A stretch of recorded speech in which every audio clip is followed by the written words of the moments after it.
हम पढ़ रहे हैं procedure of amendment of constitution. ये मेरा पॉलिटिकल साइंस के ऑनर्स सब्जेक्ट का सिलेबस है। मैंने एक वीडियो से ये पढ़ा है, उसको मैं एक्सप्लेन कर रही हूँ। This explanation is for me, ताकि अगर मेरे को 2-3 महीने बाद इसको रिकॉल करना और मेरे को नहीं समझ में आ रहा तो मैं ये वीडियो देखो, मेरे को समझ में आ जाए।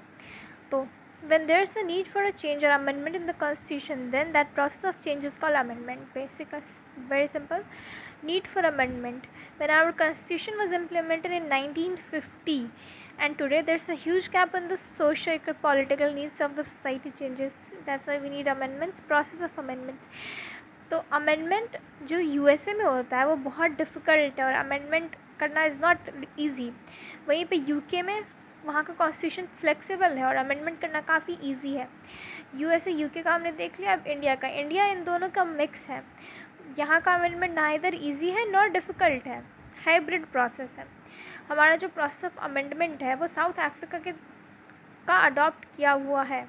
हमारे कॉन्स्टिट्यूशन मेकर्स ने ऑलमोस्ट सारे कंट्रीज़ के कॉन्स्टिट्यूशन को लिया, पढ़ा और उसमें से उनको जो चीज़ अच्छा लगा उस कॉन्स्टिट्यूशन का वो उन्होंने अडॉप्ट किया। तो उनको साउथ अफ्रीका का अमेंडमेंट प्रोसेस अच्छा लगा तो उन्होंने वो अडॉप्ट करा। सेकेंड, आर्टिकल 368 जो है वो इस अमेंडमेंट प्रोसेस से डील करता है। तो article 368 states only parliament can amend constitution but it can not alter the basic structure of constitution.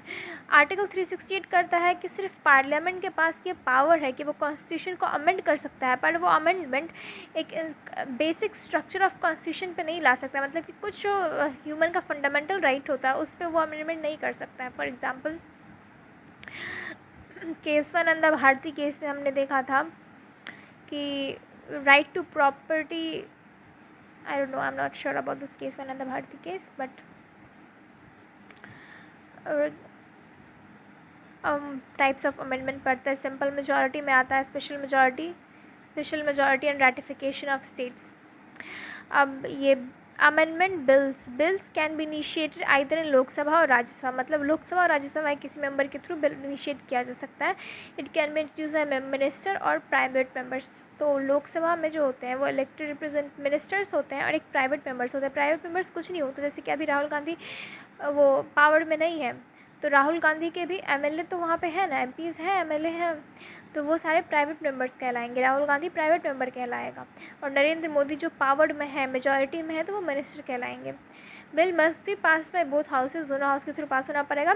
उसके बाद वो प्रेसिडेंट को प्रेजेंट किया जाता है और प्रेसिडेंट के पास ये पावर नहीं है कि वो उस बिल को रिजेक्ट कर सके, उसको उस बिल पे साइन करना ही पड़ेगा। और ये 24th अमेंडमेंट में क्लियर किया गया था कि प्रेसिडेंट उस बिल को रिजेक्ट नहीं कर सकता है जो कि लोकसभा और राज्यसभा से पास होकर के आया है। अब हम लोग पढ़ेंगे तीनों टाइप का अमेंडमेंट रूल्स। सिंपल मेजॉरिटी में बस ये होता है कि मान लीजिए अगर लोकसभा है तो लोकसभा में 550 मेंबर और 550 मेंबर के हाफ 50% मेंबर्स अगर प्रेजेंट हैं, यानी कि 550 का हाफ इज़ लाइक 250। अगर 250 मेंबर्स वहाँ पे प्रेजेंट है और वो वोट कर रहे हैं तो सिंपल मेजॉरिटी हो जाएगा, इसके थ्रू वोट हो जाता है। उसके बाद स्पेशल मेजॉरिटी आता है। तो स्पेशल मेजॉरिटी थोड़ा सा कॉम्प्लिकेटेड है। इसमें होता है क्या है कि the majority of the total membership of each house is and the majority of 2/3 of the members of each house present and voting. मतलब कि यही होता है। और special majority and ratification of state, तो इसमें स्टेट मेन रोल करता है। इसमें लोकसभा राज्यसभा दोनों हाउसेस का मेजॉरिटी चाहिए। उसके बाद हाफ स्टेट लेजिस्लेचर, उसके बाद हाफ स्टेट लेजिस्लेचर का भी चाहिए हम लोग को, यानी कि 28 स्टेट है तो उसमें से 14+ स्टेट्स का मेजॉरिटी आना चाहिए तो फिर हो जाएगा। और तीनों में जो है ना अलग अलग चीज़ अमेंड होती है जो कि मैंने अभी नहीं पढ़ा है।